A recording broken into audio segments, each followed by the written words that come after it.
थोड़ा अच्छा शुरू कर देंगे बातें।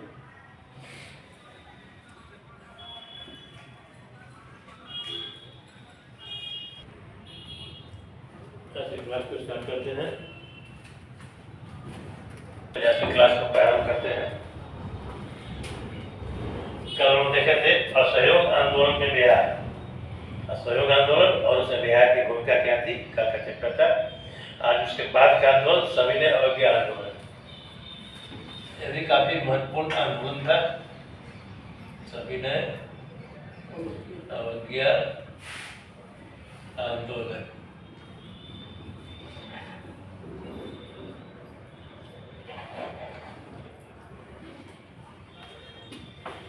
ये सविनय अवज्ञा आंदोलन क्या था?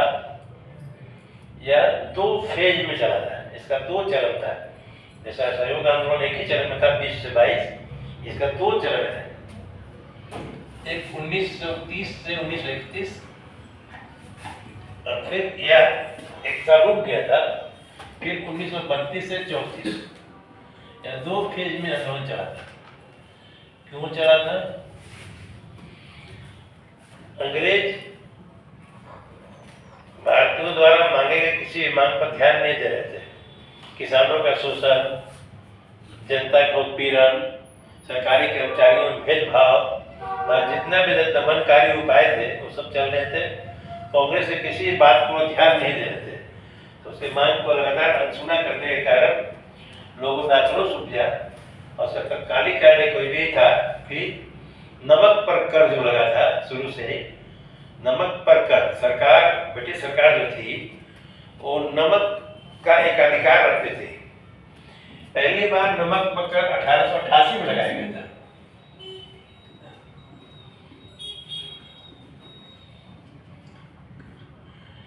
नमक पर कर का मतलब होता है कि नमक तो प्राकृतिक साधन है।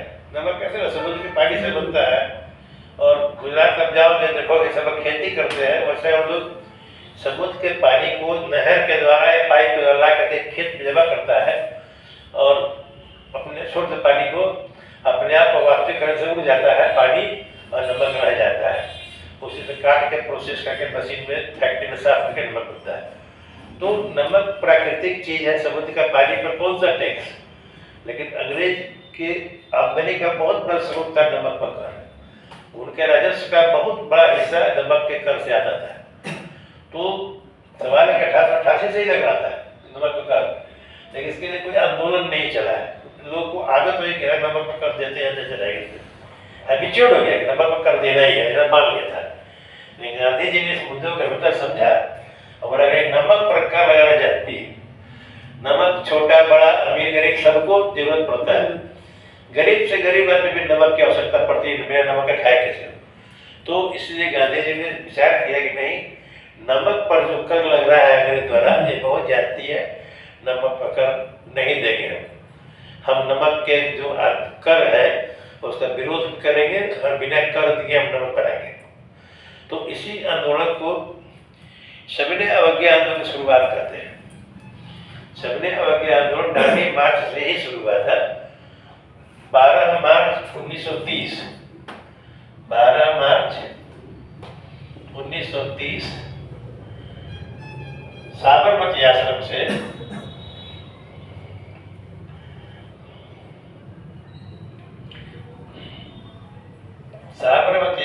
से दांडी नामक गांव एक था समुद्र के किनारे गुजरात में गांव। यह कुल दूरी थी 240 मील। यहाँ से यहाँ तक की दूरी थी 240 मील। किलोमीटर में 390 किलोमीटर हो गए। और गांधी जी के साथ 78 सहयोगी चले थे साथ में। गांधी जी ने गर्भनासी, हाँ गांधी जी गर्भनासी +1 ऐड कर दीजिए। इतने लोग चले थे किस लिए कि हम नमक बिना कर दिए बनाएंगे। उद्देश्य ही था कि साबरमती आश्रम से गांधी चलेंगे, साथ में रास्ते में जितने लोग मिल जाएंगे। इतने लोग तो साबरमती आश्रम से चले थे और रास्ता में इतना बड़ा दूरी था, 390 किलोमीटर 240 मील था ये। तो इतने दूर के रास्ते में बहुत जगह पड़ाव भी होगा, रुकते रुकते रुकते रुक जाते थे। तो जहाँ इनका बड़ा होता था या रास्ते में भी लोग उसी में शामिल रहते थे। भर रास्ता में संख्या बढ़ती गई। पूरे देश में इस आंदोलन में लगभग 60,000 लोग गिरफ्तार हुए थे। 60,000 सत्याग्रही जो नमक का सत्याग्रह करते थे वो गिरफ्तार हुए थे। तो जहाँ जहाँ भी समुद्र था वहाँ पर गांधी जी के समर्थन में नमक को बनाया गया, नमक बनाने का काम किया गया, बिना टैक्स दिए नमक बनाया गया। हुआ कहता है केतली में समुद्र का पानी लेकर के नमक गर्म किए थे और नमक बनाए थे। यही सांकेतिक है। इसका नेतृत्व मद्रास प्रेसिडेंसी में सी राजगोपालाचारी ने किया। मद्रास प्रेसिडेंसी में सी राजगोपालाचारी ने किया। और बिहार में अनेक नेताओं ने, जो इतने लोग असहयोग आंदोलन में जुड़े हुए थे, राजेंद्र प्रसाद, मनमोहन सिंह, श्री बाबू, फजल इमाम, मजहरुल हक, इतने लोग थे, ये लोग जुटे थे। यहाँ पर बिहार में एक प्रोमिनेंट फेस है पटना में, अवनीकांत सिन्हा। अवनीकांत सिन्हा पटना में थे, इन्होंने इसका लीड किया था। मुजफ्फरपुर में राम दयालु सिंह और दरभंगा में सत्यनारायण सिंह, और महिलाओं में विंध्यवासिनी देवी का नाम आता है। सविनय अवज्ञा आंदोलन में, नमक आंदोलन के दौरान में महिलाओं में विंध्यवासिनी देवी का नाम आता है। उन्होंने महत्वपूर्ण भूमिका निभाई थी। और एक बैरिस्टर थे हसन इमाम, उनकी पत्नी थी मेहदी हसन इमाम, उनका भी नाम आता है। बीबी मकूदन या बगीदन ऐसा कुछ लिखा हुआ है, लेकिन मेहदी हसन इमाम में उनका आता है। हसन इमाम की वाइफ, उन्होंने भी बढ़ चढ़ कर भाग लिया था इस नमक आंदोलन को सभी आंदोलन क्रम में। अब सवाल है कि बिहार में समुद्र तक तो है नहीं, बिहार में समुद्र तक नहीं है, बिहार नमक आंदोलन का काम करते हैं। तो एक प्रतीकात्मक है, सांकेतिक, सिंबॉलिक। हम एक साधारण पानी को ही, मान लीजिए समुद्र का पानी है, उसको उबाल करके हम प्रतिरोध किए कि नमक का हम विरोध कर, नमक का विरोध कर रहे हैं। जैसे अभी क्या होता है, कोई एक्ट सरकार लाया, कोई कानून अधिनियम लाया, तो उस अधिनियम के प्रति नहीं भी होते, कागज में रहते फलना अधिनियम, उसको हम जला देते हैं, फाड़ देते हैं। ये प्रतिरोध वाली बात हो गई। अभी यूजीसी के विरोध में चल रहा है, यूजीसी का विरोधक प्रति सबको नहीं मिल पाया, तो एक ऐसे कागज में यूजीसी खत्म करो लिख कर यूजीसी कानून विधेयक कर दिया। एक प्रतीकात्मक विरोध होता है। उसी प्रकार बिहार में समुद्र तक नहीं था, तो बिहार में भी नमक आंदोलन, दांडी मार्च करके, दांडी मार्च नहीं, इसी प्रकार का नमक सत्याग्रह किया गया और प्रतीकात्मक रूप से नमक का विरोध किया गया, नमक कानून का विरोध किया गया। क्योंकि नमक पर कर लेना सरकार के कहीं से भी जायज नहीं था। गांधी जी छोटे छोटे बातों को लेकर के ऐसे बातों को पकड़ते थे कि जो जनता से जुड़ी। गांधी जी जैसे नेता वह अपने हाई फाई सुसज्जित बेडरूम में, ड्राइंग रूम में बैठकर रहती नहीं करते थे, आरामदायक कमरों में बैठकर रहती नहीं करते गांधी जी। गांधी जी हमेशा जनता के बीच में रह के जनता से जुड़ के आंदोलन करते थे। उनका मानव है जनता की आवश्यकताएं क्या है, जनता की सोच क्या है, किसी भी कानून के दृष्टिकोण में जनता का क्या असर है, जनता क्या सोच रही है, इसका क्या असर होगा, इन सब का व्यापक विश्लेषण करके कोई आंदोलन की रूपरेखा तैयार करते थे वो। इसीलिए उनका आंदोलन सफल होता था। और खासकर बिहार में उनका आंदोलन बहुत सफल होते थे। कारण था कि चंपारण से सत्याग्रह शुरू किया था उन्होंने। बिहार के लोगों का एक भावनात्मक जुड़ाव था गांधी से, और गांधी जी का ही बिहार के लोगों से भावनात्मक जुड़ाव था। ये जुड़ाव कारण था चंपारण लोगों में, क्योंकि गांधी जी ने भारत में पहला में चंपारण शुरू किया और संयोग से वो सफल हुआ। चंपारण का सत्याग्रह सफल होने के कारण गांधी जी के अनुयायी, गांधी जी के समर्थक थे बिहार में बहुत ज्यादा थे, और बिहार के लोगों से भी गांधी जी को बहुत अधिक उम्मीद थी। इसलिए समझने और यह आंदोलन भी बिहार में काफी सफल रहा, और संवेदना लोगों ने बढ़ चढ़ के भाग लिया। जो कुछ नाम बताया वो लोग प्रोमिनेंट फेस थे उसका, और इसी आंदोलन से भारत छोड़ो आंदोलन की पृष्ठभूमि तैयार हुई। यार समझने और बिहार में हो गया। अब थोड़ा इसको डिटेल्स में देखते हैं। सविनय अवज्ञा आंदोलन की शुरुआत इस तिथि से हुई, और यह दांडी मार्च जो था वो 6 अप्रैल को खत्म हुआ था। 6 अप्रैल गांधी जी जब दांडी पहुंच गए, 12 मार्च 30 की सुबह में साबरमती आश्रम से निकले, और 6 अप्रैल 30 को दांडी पहुंच गए। लगभग 26 दिन की यात्रा थी। भूंज करके केतली में गर्म पानी करके नमक कानून को तोड़ा और अंग्रेजों ने उन्हें गिरफ्तार कर लिया, गिरफ्तारी हुई थी। पूरे भारत में इस आंदोलन के दौरान लगभग 60,000 लोग गिरफ्तार हुए थे, बाद में छोड़ दिए गए। अब सविनय अवज्ञा आंदोलन में क्या था?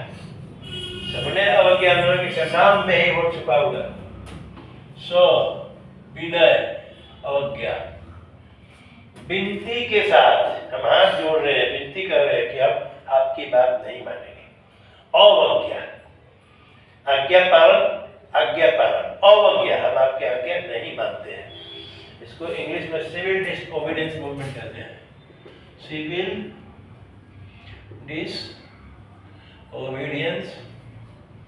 मूवमेंट।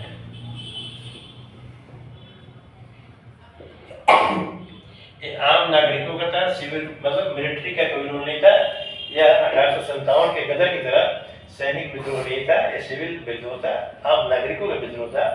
डिसओबीडियंट मतलब होता है अवज्ञा, पालन नहीं करना। अरे उस दिमाग कहीं और है क्या सोच रहे हैं? चिंता पे क्या है? नहीं, दिमाग में ये बाहर है, क्लास में है। सिविल डिसओबीडियंस, हम लोग रीडिंग करते हैं इसका, पता चलता है कौन के क्लास में कौन क्लास होता है। सिविल डिसओबीडियंस मूवमेंट, नागरिक अवज्ञा आंदोलन, सविनय अवज्ञा आंदोलन, यानी कि डिसओबे, हम आपकी बात नहीं मानेंगे, आप हमको बोलने में झगड़ा नहीं करेंगे, मारपीट नहीं करेंगे, लेकिन आपकी बात हाथ जोड़ के आपकी बात नहीं मान सकते। यही था सिविल अवज्ञा आंदोलन, विनती के साथ आपकी बात को नहीं मानना। इसी की आंदोलन की शुरुआत हुई थी डांडी मार्च से। अब जो कांग्रेस की मांग थी, जिस मांग को लेकर के शुरू किया गया था, नमक कानून खत्म किया है गवर्नमेंट ने, इसके बाद में यह गांधी इरविन समझौता 31 में, 30 से 31 तक के चला पूरा घटनाक्रम। दांडी मार्च समाप्त हो गया, उसके बाद भी आंदोलन चलता रहा और 31 में गांधी इरविन पैक्ट हुआ।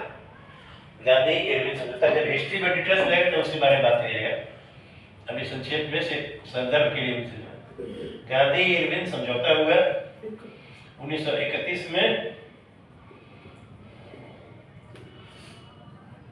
उसके बाद से सविनय अवज्ञा आंदोलन को स्थगित कर दिया गया। गांधी और इरविन में समझौता हुआ, लॉर्ड इरविन थे गवर्नर जनरल भारत के, तेलों में समझौता हुआ, बहुत सी बातें मांगे ब्रिटिश सरकार ने मानी, बहुत सी बातें नहीं मानी गई। तो इसी गांधी इरविन समझौता के बाद से गांधी जी कहाँ गए? गोलमेज सम्मेलन में भाग लेने के लिए इंग्लैंड गए। गोलमेज सम्मेलन टोटल कितने गोलमेज सम्मेलन होता है? 3। उसमें से दूसरे में गांधी जी भाग लिए थे। 1930 में हुआ, 31 में हुआ, 32 में हुआ। 31 में गए थे गांधी जी भाग लेने, लेकिन वो सम्मेलन भी सफल नहीं हुआ, वो सम्मेलन विफल हो गया। अंग्रेजों ने गांधी जी की बात को नहीं मानी, कांग्रेस की बात को नहीं मानी, कांग्रेस की तरफ से गांधी जी गए थे। डॉक्टर अंबेडकर एक ऐसे नेता थे जो तीनों गोलमेज सम्मेलन में भाग लिए थे, तीनों गोलमेज सम्मेलन में डॉक्टर अंबेडकर भाग लिए थे।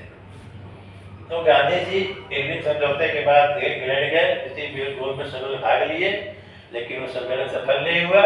वापस आकर के देखे कि अंग्रेजों का दमन, अंग्रेजों का अत्याचार, अंग्रेजों का जो दंड काम करने का तरीका था, उसमें कोई शैली बदलाव नहीं हुआ है।